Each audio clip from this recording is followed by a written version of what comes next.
Nagsalita na si Sara, hindi daw sila magkakilala ni Madriaga. Sa opisyal na pahayag na inilabas nito ika-22 ng Disyembre 2025, direktang sinagot ni Vice Presidente Sara Duterte ang akusasyong ipinabato sa kanya ng isang lalaking nagngangalang Ramil Madriaga. Narito ang mahalagang punto ng kanyang pahayag. Ayon sa kanya, hindi sila magkakilala. Mariing itinanggi ni VP Sara na may personal silang ugnayan ni Madriaga. Sinabi niya na kailanman ay hindi niya ito binigyan ng kahit anong utos, hindi niya ito binisita sa kulungan at hindi niya ito nakausap tungkol sa kahit anong bagay. Walang basihan ang mga litrato. Ayon sa Vice Presidente, ang mga litratong ipinakita ni Madriaga ay kinuha lamang sa mga pampublikong kaganapan kung saan siya tumalo. Hindi raw ito patunay ng kanilang ugnayan. Sa halip, pinapakita lang nito na bahagi si Madriaga ng isang grupo noong panahon ng kampanya. Puro salita at walang ebidensya. Binigyang diin ni VP Sara na walang dalang dokumento o anumang matibay na patunay si Madriaga. Para sa kanya, ang mga akusasyong ito ay ingay lamang na walang saysay gaano man ito ulit-ulitin. Ito ay motibo ng isang desperado. Naniniwala ang Vice Presidente na ginagawa ito ni Madriaga dahil sa desperasyon. Si Madriaga ay kasalukuyang nahaharap sa mabibigat na kasong kriminal at mayroon ng record sa batas. Tingin ni VP Sara, sinusubukan lang ni Madriaga na makalaya sa kulungan at sirain ang kanyang posibleng pagtakbo sa pagka-presidente. Sa madaling salita, itinuturing ni VP Sara na ang mga bintang ni Madriaga ay bahagi lamang ng isang plano para harangin ang kanyang karera sa politika at gamitin ang gobyerno para sa pansariling interes ng akusado.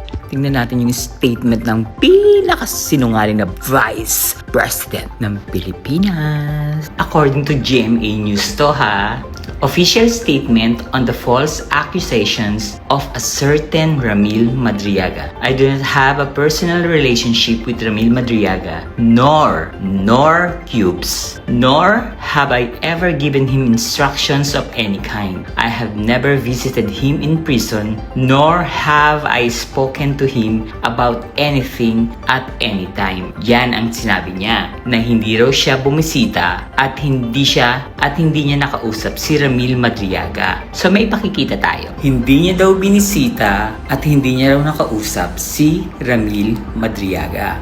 Okay, nababasa niyo yan ha. Malinaw na malinaw. Office of the Vice President. Malinaw na malinaw ha. Ang nakasulat dun sa papel, Office of the Vice President. Ito na yung buong papel. Yung nakabilog na nakalagay na Delta, yan ang code ng Annex 2, Delta. Nagsabi siya sa Annex 2 nung nagpunta siya sa BJMP ng alas 11 ng gabi, dun sa tinanggal na warden na magbibigay siya ng tulong o proyekto sa mga PDL, sa mga nakakulong sa Annex 2. Annex 2 lang. Ang tulong na ibibigay niya ay pag-aaralin niya ang mga anak ng mga nakakulong. Kasi nga naman daw nakakulong, wala silang maitutulong dahil nakakulong sila. Paano mag-aaral yung mga anak nila? So umepal siya. Yun yung binigay niyang project. Ngayon, isa-isang pinatawag yung mga PDL sa office ng warden. Pinapirma ng warden, pinalagay yung pangalan ng anak, address, churut. Ayan, tinakpan ko kasi mga bata yan, hindi pwede. Baka madimanda tayo. Yan. Ngayon, eto na yung tanong ko sa'yo. Sarah, paano magkakaroon ng ganyang project sa Annex 2 ng BJMP kung hindi ka nagpunta? So, sino nagpunta? Si Joyce dapat. Eh di paglabasin din natin ang statement si Joyce dapat, patunayan niya kung bakit siya nasa BJMP. Diba? Ano yan? Bigla na lang may lumipad na papel mula OVP papunta dun sa office ng warden kaya nagkaroon ng ganyang project. At sino naman na makikipag-usap ng ganyang project na maglalabas ng pera? Pera yan, pag-aaralin yung mga bata. Syempre ikaw, diba? Pilit mong linulusot na hindi mo kakilala si Ramil Madriaga, na hindi kayo nagkausap. Hindi ka lulusot, girl. Alam mo, napakasinungaling mo talaga, no? So, anong project yan? At bakit kinancel yung project na yan? Mali yan. Wrong ka dyan. Pag kinancel mo yan, ibig sabihin sinungaling ka talaga. At pag tinuloy mo naman yan, ibig sabihin nagpunta ka. So, saan ka ngayon lulugar? Ang hirap mag-isip, no? Basahin pa uli natin yung ibang nakalagay sa statement niya. The photographs he submitted are unrelated images taken during public events where I was present. These images do not support his allegations and merely show that he was present as part of an election campaign group. Mr. Madriaga has offered no proof, no documents, no corroboration, only accusations. Bare allegations, no matter how loudly repeated, amount to nothing more than noise. So, hindi pala totoo to. Eto, hindi rin totoo, Sarah. Eh ano to? AI na magkausap kayo ng video call ni Ramil Madriaga. Hindi rin yan totoo. Sa bagay, pwede mong sabihin hindi totoo kasi walang boses, hindi nagsasalita. Parang pinagdugtong-dugtong lang yung pictures. May point ka dyan. Pero syempre, hindi naman ako papayag. Nahahamunin kita, tapos wala akong ilalabas na resibo. Maghintay ka. Kahapon, nag-post ako sa Facebook. Sabi ko, screenshot nyo to para may kopya kayo. Hanapin nyo kung nasaan ako. Charot! Ayan yung post ko. Tandaan nyo tong picture na to. SS nyo na para marami tayong may hawak. Diyan, makikita nyo sa picture na yan na inaabot ni Sara Duterte kay Ramil Madriaga yung bandila ng Pilipinas. Naka-headband pa ang putaha. Kala mo naman talaga. O diba? Kitang-kita sa picture na inaabot mo, Sara Duterte, yung bandila ng Pilipinas kay Karam. Pero pwede pa rin sabihin na AI yan, di ba? Kasi teacher lang, walang nagsasalita, walang magalaw, chururut. So, try kaya nating i-play itong video na to.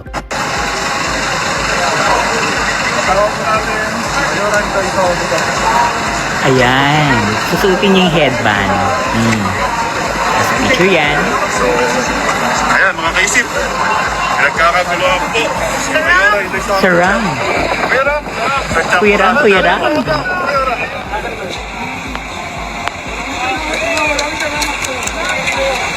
Inabot niya yung bandila ng Pilipinas.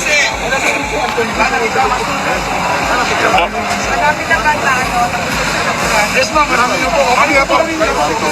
Babalik ko po kami tayo.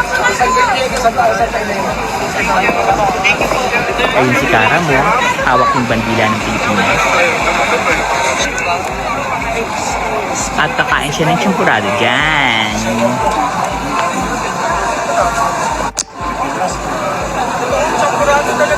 Yes. Resibo, ang daming tao, nakitang nag-headband ka, kung ano yung nasa picture, kumain ka pa ng champurado, nasarapan ka pa nga, inabot mo yung bandila ng Pilipinas, binanggit mo yung Saram. So ngayon mo sabihin, hindi kayo makakilala, hindi AI yan. Ang daming taong nagsasalita, ang hirap gawin yan kapag ginawa mong AI yan, dahay! Sara. Ewan ko sa'yo, sinungaling, chururut, tusok, desibo.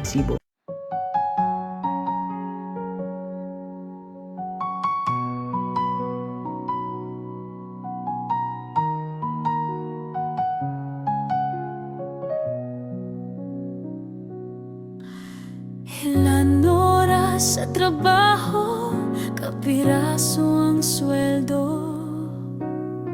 Habang sila nag-aantay ng porsyento, kami ang nakukuba, hirap at nagdurusa. Iluluhon nyo lang pala aming mga pera.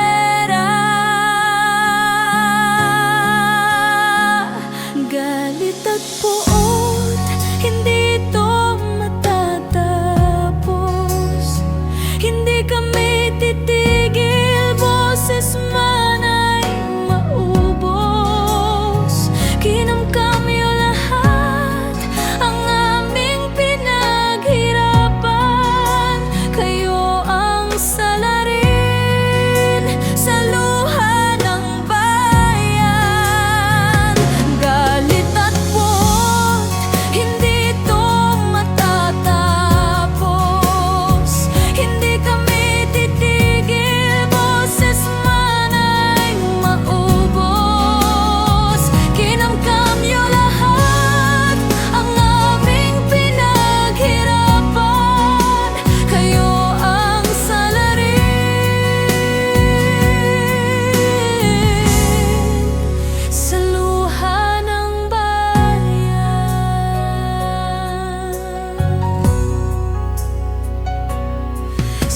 islap ng salapi, nagbago ang mga anyo.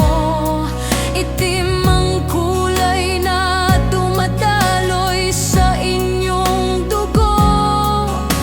Malansang katauhan, hindi nyo na matatakpan.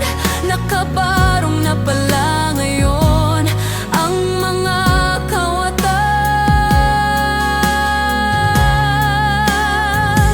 Galit at poot, hindi ito matatapos.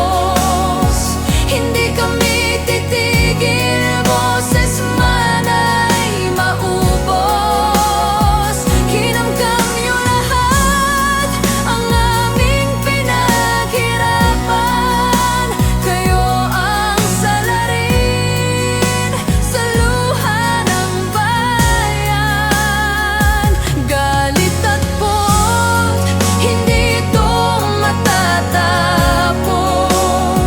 Hindi kami titigil, boses man ay maubos. Kinamkam niyo lahat ang aming pinaghirapan. Kayo ang salarin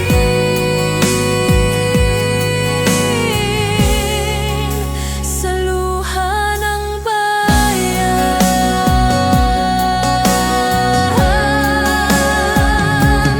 Totoo pala ang multo, nakakatakot ito.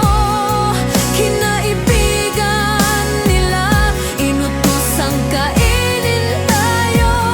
Lagi silang gutom hanggat may natitira sa sagpangin nila. Mga walang kaluluwa.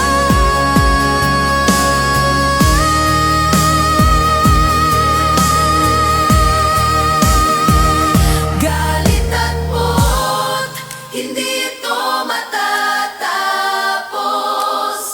Hindi kami titigil, boses man ay maubos. Kinamkam niyo lahat ang aming pinaghirapan. Kayo ang salarin sa luha ng bayan. Galit at poot, hindi ito matatapos. Hindi kami titigil, boses man ay maubos. Kinamkam niyo lahat ang aming pinaghirapan. Kayo ang salarin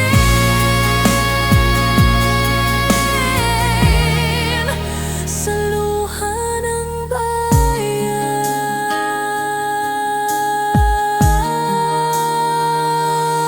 Totoo pala ang multo, nakakatakot ito.